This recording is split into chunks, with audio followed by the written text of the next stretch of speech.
নমস্কাৰ প্ৰিয় দৰ্শক, আপোনালোকে চাই আছে স্পৰ্টছ সাগা চাম। প্ৰিয় দৰ্শক, আজি পেৰিছ অলিম্পিক ভাৰতীয় এথলীটসকলৰ বাবে এক উল্লেখনীয় বৰ ভাল দিন, কিয়নো কেইবাগৰাকী খেলুৱৈয়ে সফলতা অৰ্জন কৰিবলৈ সক্ষম হৈছে। ভাৰতীয় ৰেছলাৰ বিনেশ ফগাটে অন্তিম 15 ছেকেণ্ডত আকৰ্ষণীয়ভাৱে প্ৰত্যাৱৰ্তন কৰি ৰেছলিঙৰ 50 কেজি কেটেগৰীত ছেমিফাইনেলত প্ৰৱেশ কৰিছে। এগৰাকী ভাৰতীয় মহিলা ৰেছলাৰ হিচাপে এক গৌৰৱৰ বিষয়, কিয়নো বিনেশ ফগাটে ৰাউণ্ড অফ 16ত হৰুৱাইছিল যোৱাবাৰৰ টকিঅ' অলিম্পিকৰ স্বৰ্ণজয়ী ৱৰ্ল্ডৰ নম্বৰ 1 ৰেছলাৰ ইউই চুচাকিক। জাপানৰ এইগৰাকী প্ৰতিদ্বন্দ্বী বিনেশ ফগাটতকৈ বহুগুণে অভিজ্ঞ। আনহাতে কোৱাৰ্টাৰ ফাইনেলত বিনেশ ফগাটে ইউক্ৰেইনৰ অক্সানা লিভাক 7-5 ব্যৱধানত পৰাস্ত কৰিছিল। ভাৰতীয় সময়মতে নিশা 10:30 ছেমিফাইনেল মেচখনত অৱতীৰ্ণ হ'ব বিনেশ ফগাট। আপোনালোকে সকলোৱে ৰৈ থাকিব। আকৌ ইফালে ভাৰতীয় খেলপ্ৰেমী অনুৰাগীসকলে অতি আগ্ৰহেৰে অপেক্ষা কৰি আছিল যে গল্ডেন বয় নীৰজ চোপ্ৰা কেতিয়া হাতত জেভলিন লৈ পেৰিছৰ অলিম্পিকত অৱতৰণ কৰিব। আৰু আজি সঁচাকৈয়ে জেভলিনখন লৈ গল্ডেন বয় নীৰজ চোপ্ৰাই অৱতৰণ কৰে খেলপথাৰত আৰু পুনৰ এক ডাঙৰ আশাৰ বীজ সিঁচি দিয়ে প্ৰতিগৰাকী খেলপ্ৰেমী ভাৰতীয় অনুৰাগীৰ মনত।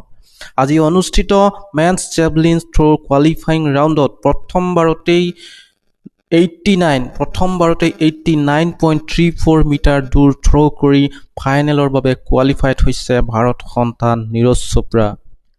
এই তালিকাখনত প্ৰথমতে আছে নীৰজ চোপ্ৰা 89.34 মিটাৰ আৰু প্ৰথম ৰাউণ্ডতে কোৱালিফাই হৈ গ'ল 7গৰাকীকৈ প্ৰতিদ্বন্দ্বী।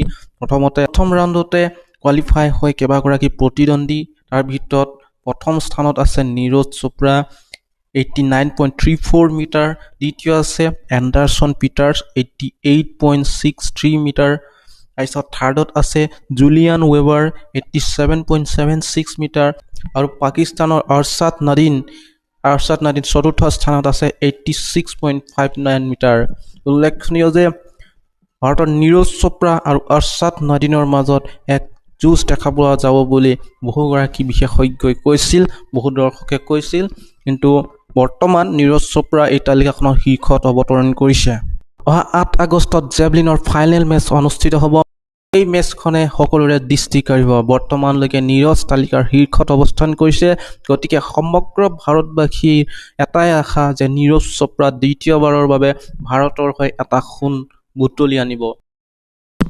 আৰু ইফালে অনুষ্ঠিত হ'ব ইণ্ডিয়াছ মেন হকী টীম আৰু জাৰ্মানী মেন্স হকী টীমৰ মাজৰ হাই প্ৰফাইল মেচ। পেৰিছ অলিম্পিকৰ ছেমিফাইনেলৰ এই গুৰুত্বপূৰ্ণ মেচখন অনুষ্ঠিত হ'ব আজি নিশা 10:30।